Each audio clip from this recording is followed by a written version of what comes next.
confusing since the 2022 regs came into play, to say the least. First they had side pods, then they didna, then they still didna, and now they have side pods again.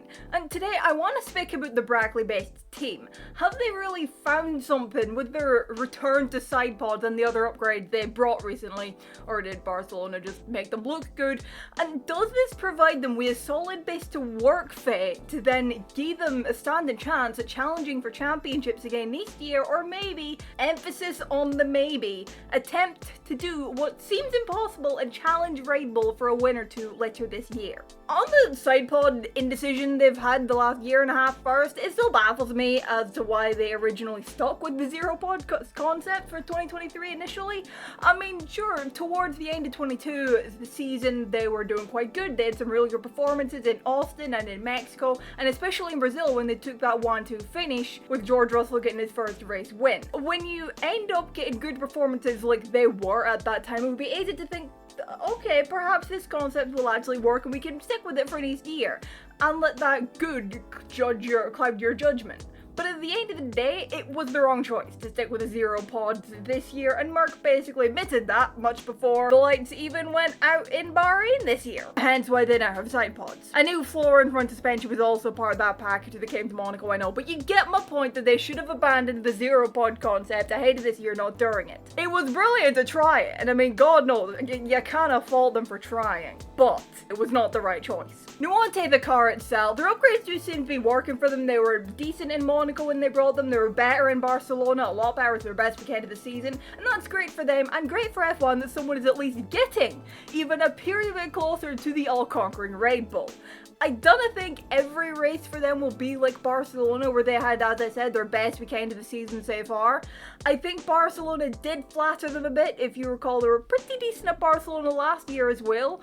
But I think they are in a good place with their car concept now, and their car, well, just in general, and are now in the best position to get everything together to bring a challenge to Red Bull in 2024. Aston aren't in such a bad position, but they're no Mercedes or Red Bull or Ferrari, to put it one way, if you get what I mean. And there's also the fact that, if you ask me, one side of the garage is quite a bit weaker than the other side, but mind you, not many people are on the level of Fernando freaking Alonso. And then there is Ferrari as well, who are unknown, as per usual. Either two of them could get challenged together for 2024 as well. As a Ferrari fan, my fingers are crossed for Ferrari, but I will not get my hopes up too high. But as things stand right at this second, Mercedes do seem in the best position to actually make it happen. This is the team, after all, that over the last 10 years won 7 drivers' titles and 8 constructors' titles. They dominated between 2014 at the start of the turbo hybrid era and Red Bull coming into the championship picture and ending that run in 2021. They proved last year that they can go from a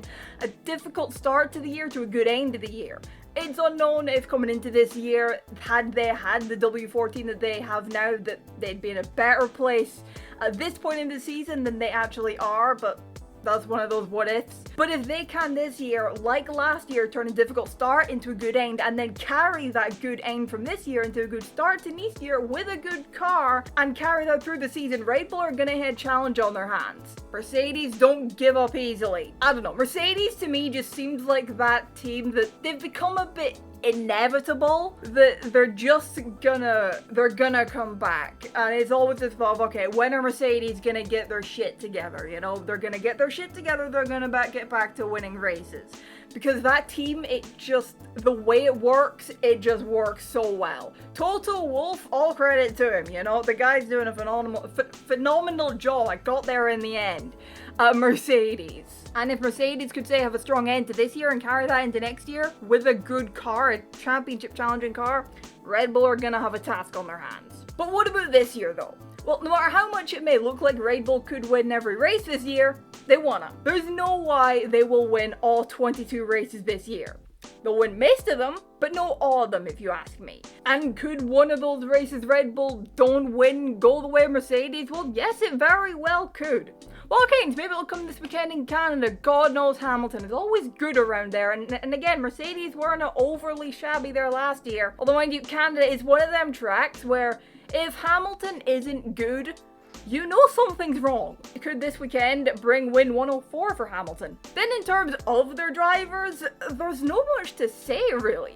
They have, I think, one of the more solid lineups on the grid with Russell and Hamilton. They do look set to retain both of them, with the rumour being that Russell has signed an extension to, I believe it's 2025, and the latest on Hamilton seems to be that he isn't far from signing a new deal with the Silver Arrows that aren't exactly silver at the moment. But these two do seem to work together quite well, and that's always a plus for a team when their drivers get along. It'll make it life a lot easier for them. God knows that could all change with a really good car, and we could get something that's shades of Hamilton v Rosberg, but instead of Rosberg it's Russell. What do you make of Mercedes though? Will they steal a win or two away for Red Bull this year? And will they fight for the championship next year? Let me know your thoughts down in the comments below. Drop a like if you enjoyed the video, subscribe if you're new. Thank you all so much for watching, and I will see you in the next one. Bye bye.